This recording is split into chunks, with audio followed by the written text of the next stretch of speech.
Não demorou muito, vendemos quase todos os bens e nos preparamos para uma nova vida na América do Norte. Durante os últimos dias na Terra Santa, tive uma sensação forte de que algo importante estava prestes a acontecer. Sabia que estava deixando uma cidade especial, mas sentia que o melhor ainda estava por vir. Foi do porto da antiga cidade de Jope, minha Jafá, que Jonas partiu. E o resultado foi a salvação de Nínive. E quantas vezes subi até a cidadela, o monte alto com vista para o porto, perto do farol, há uma igreja franciscana construída em 1654. Próximo a eles está o local da casa de Simão, o curtidor,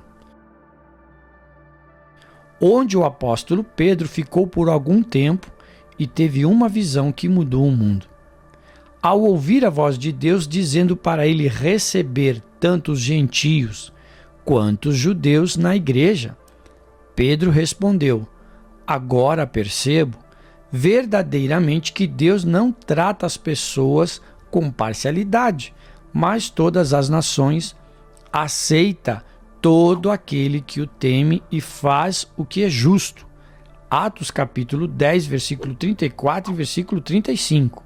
Daquele momento em diante, a mensagem de Cristo se espalhou de Jope para Cesareia até os confins da terra, tocando toda a humanidade. Enquanto íamos de carro para a estrada até o aeroporto, eu me perguntava: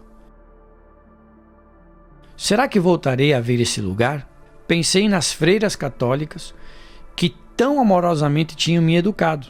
Teria visto seus rostos pela última vez? Pela janela do avião, dei uma última olhada para Tel Aviv, uma enorme extensão de cubos brancos e cinzas. Atrás de mim havia quilômetros de laranjeiras verdes. As colinas da Judéia brilhavam suavemente ao fundo. E quando estávamos sobre as águas do Mediterrâneo, olhei para baixo e disse um último adeus a Jafá.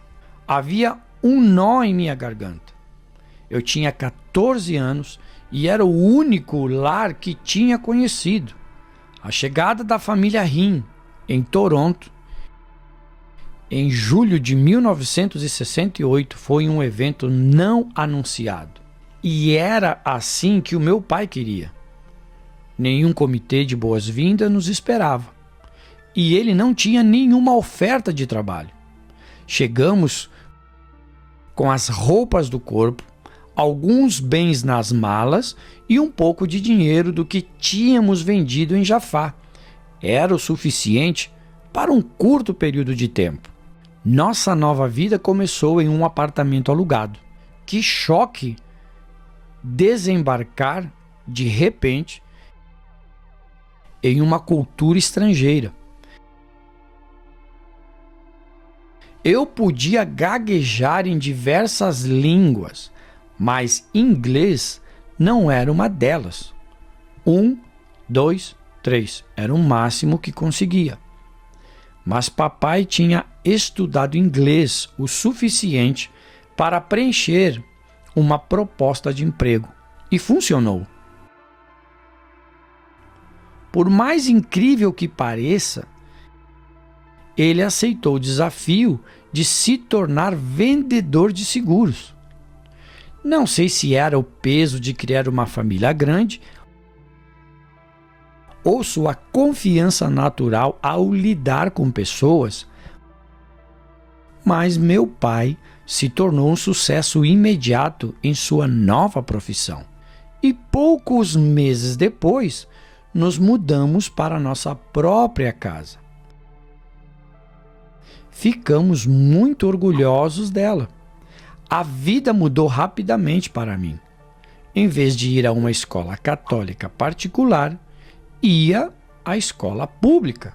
E como a maioria das crianças da escola tinha empregos de meio período, eu também quis.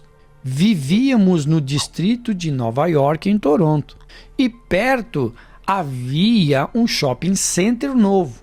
Eu me candidatei a um trabalho em um pequeno quiosque que vendia hambúrgueres e sorvete. Apesar de não ter nenhuma experiência anterior, eles me contrataram. Todo dia, depois da aula, eu ia para lá.